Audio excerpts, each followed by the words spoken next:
நமது ஆண்டவர் இயேசு கிறிஸ்து சிலுவையில் அறையப்பட்டு ஒரு துன்பமான நேரத்தில் கூட அவர்களை துன்புறுத்தியவர்களுக்காக மன்றாடி, இவர்கள் என்ன செய்கின்றார்கள் என்று இவர்களுக்கு தெரியவில்லை, இவர்களை மன்னியுங்கள் என்று மன்றாடினார்.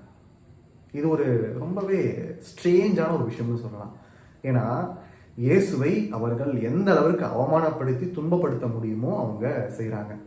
ஆனால் அந்த நேரத்தில் கூட இயேசு அவர்களை படித்துரைக்காமல், அவர்களை சபிக்காமல், அவர்களுக்காக இறைவனிடம் மன்றாடி அவர்களுக்கு மன்னிப்பை பெற்று தருகின்றார்.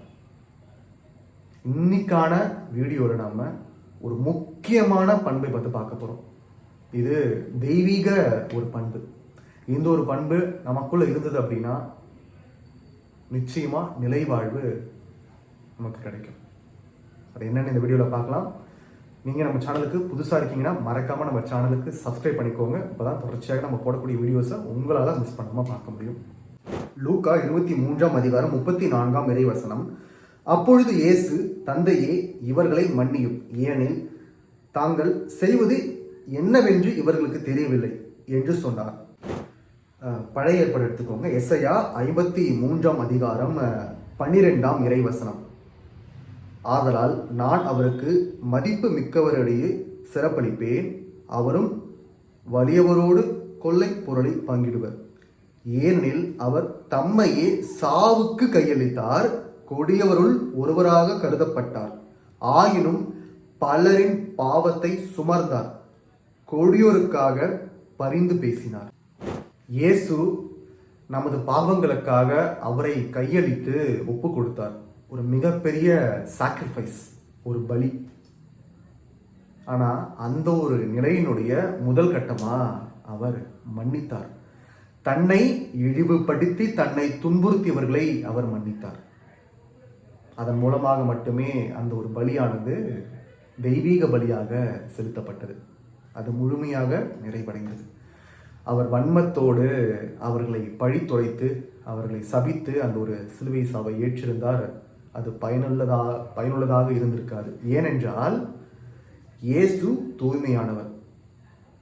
எந்த ஒரு அழுக்கும், எந்த ஒரு தூய்மையற்ற விஷயமும் இல்லாத ஒரு ரத்தம் சிந்தப்பட வேண்டும். தூய்மையான ரத்தம் சிந்தப்பட வேண்டும், மனிதர்களை பாவங்களை நிரந்தரமாக போக்குவதற்கு. அப்போ சிந்தப்படக்கூடிய ரத்தம் தூய்மையான ரத்தமாக இருக்க வேண்டும். எந்த ஒரு பாவமும் அதில் இருக்கக்கூடாது. அப்படின்னா இயேசு அவர்களை துன்புறுத்தியவர்களையும் மன்னிக்க வேண்டும். அவர் அந்த ஒரு நிலை மன்னித்ததனால் அவர் கடவுள். ஏனென்றால் மனிதர்கள்கிட்ட அந்த ஒரு இயல்பு கிடையாது. மனிதர்களால் துன்புறுத்தப்படும் பொழுது துன்புறுத்தப்பட்டவர்களுக்காக நிச்சயமாக பரிந்து பேச முடியாது, அவர்களை மன்னிக்க முடியாது. அவர்களை மன்னித்து அவர்களுக்காக அவர் பரிந்து பேசுகிறார். மன்னிக்கிறது ஒன்று இருந்தாலும் அவர்களை மன்னித்து அவர்களுக்காக பரிந்து பேசுகின்றார். அது எவ்வளவு பெரிய தெய்வீக குணம்! அதுதாங்க கடவுளினுடைய ஆசீர்வாதம், கடவுளினுடைய இரக்கம் என்று சொல்வது. மன்னிப்பு இல்லாமல் மீட்பு கிடையாது. மன்னிக்கும் இதயம் கிறிஸ்துவினுடைய இதயம். நம்ம கிறிஸ்தவர்கள் என்று பெயரால் சொன்னால் மட்டும் போதாது, மன்னிக்க வேண்டும். நமது வாழ்க்கையிலும் நமக்கு பல்வேறு நபர்கள் துரோகம் செஞ்சிருப்பாங்க. நமக்கு துன்பங்கள் வருவதற்கான காரணமாக இருப்பார்கள். அவர்களுக்காக நம்ம ஜெபிக்க வேண்டும்.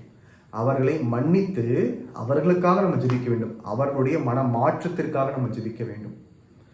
நம்மளுடைய குடும்பத்திற்காக, நமக்காக, நம்மளுடைய எதிர்காலத்திற்காக ஜெபிப்பது ஒரு பக்கம் இருந்தாலும், நமக்கு துன்பம் விளைவித்தவர்களுக்காகவும் நம்ம ஜெபிக்க வேண்டும். ஏனென்றால் அவர்கள் ஒரு பாவத்தின் நிலையில் இருக்கின்றார்கள். அவர்கள் என்ன செய்கிறாங்க அப்படின்னு சொல்லி அவங்களுக்கு தெரியாம தவறான ஒரு வழியில் இருக்காங்க. ஆனால் மீட்பின் வழி நமக்கு தெரியும். ஸோ நம்ம மீட்கப்பட்டு விடுவோம் என்கின்ற நம்பிக்கையோடு நம்ம செயல்பட்டு கொண்டு இருக்கின்றோம். ஏன்னா நம்ம ஆண்டவர் இயேசு கிறிஸ்து மீது முழுமையான நம்பிக்கையை வைத்து நம்ம இருக்கின்றோம். அப்போ நமக்கு மீட்பு கிடைச்சா மட்டும் போதுமா? அவங்களும் மீட்கப்படணும் இல்லையா? ஸோ அவங்களுக்காக ஜெபிப்பது ரொம்பவே அவசியம். ஏனென்றால் விளிம்பு நிலையில் அவர்கள் இருக்கின்றார்கள்.